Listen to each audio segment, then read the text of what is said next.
yang akan kita bahas yaitu Pancasila Sila keempat. Bunyi dari Pancasila Sila keempat yaitu kerakyatan yang dipimpin oleh hikmat kebijaksanaan dalam permusyawaratan perwakilan. Nah, lambang sila keempat pada Pancasila ini yaitu kepala banteng. Nah, banteng sendiri diartikan sebagai hewan sosial yang suka berkumpul dan bergerombol. Saat banteng berkumpul, mereka menjadi lebih kuat dan sulit untuk diserang lawan. Jadi, lambang kepala banteng tersebut menggambarkan budaya bangsa Indonesia yang senang berkumpul, berdiskusi, dan bermufakat. Kepala banteng menjadi perumpamaan manusia dalam mengambil keputusan, yakni harus dilakukan secara tegas. Sila keempat ini mengajak kita untuk tidak memaksakan kehendak kepada orang lain dan mengutamakan kepentingan negara dan kepentingan bersama di atas kepentingan pribadi. Terkadang kita akan dihadapkan pada situasi di mana terdapat perbedaan cara pandang dan pendapat. Namun, pada situasi seperti ini kita harus menyelesaikannya dengan cara bermusyawarah atau berdiskusi. Makna sila keempat, Pancasila juga menggambarkan demokrasi yang dijunjung oleh bangsa Indonesia. Dari makna sila keempat Pancasila dapat dilihat bahwa Indonesia mengedepankan demokrasi di atas apapun.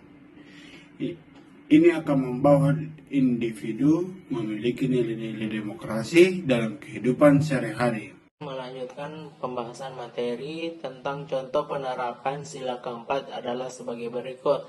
Yang pertama, mendahulukan kepentingan bersama di atas kepentingan individu. Yang kedua, melakukan musyawarah dalam mengambil suatu keputusan. Yang ketiga, turut serta memberikan pendapat.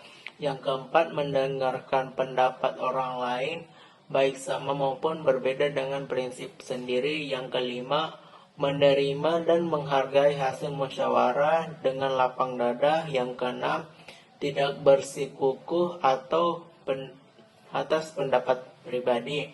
Yang ketujuh, menerima saran dan kritik yang bersifat membangun.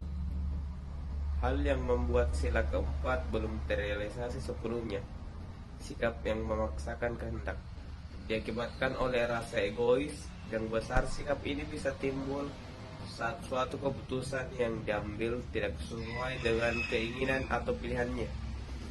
Sikap memaksakan kehendak bisa menimbulkan hal-hal berikut ini.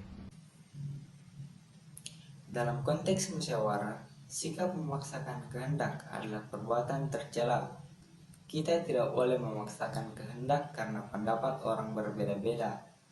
Dan juga kita harus menghargai pendapat orang lain karena tujuan dari musyawarah untuk mencapai kesepakatan bersama. Saat ada pendapat yang kita setujui, etikanya adalah menanggapi dengan cara yang sopan, serta menjelaskan pendapat diri sendiri. Baik, selanjutnya saya akan menjelaskan mengenai akibat apabila kita memaksakan kehendak pada orang lain. Yang pertama, memaksa kehendak berisiko menimbulkan rasa benci antara orang-orang yang terlibat di dalamnya. Kemudian yang kedua, sikap yang diktator dan mendesak seseorang secara terus-menerus membuat mentalnya lemah sehingga cenderung membentuk orang lain kehilangan kepercayaan diri. Yang ketiga, mereka yang lebih banyak dipaksa-paksa untuk melakukan sesuatu secara tidak langsung mengalami penghancuran karakter dan cenderung tidak menjadi diri sendiri.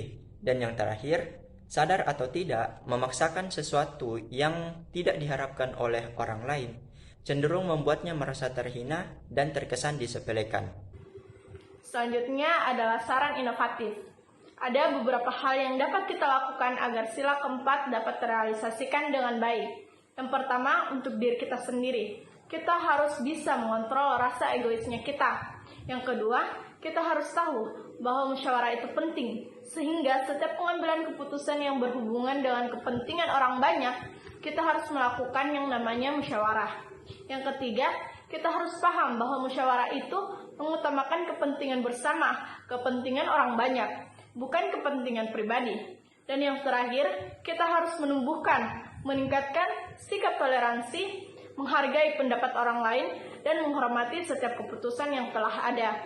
Dengan begitu, kita bisa bersikap ikhlas dengan setiap hasil keputusan dalam sebuah musyawarah.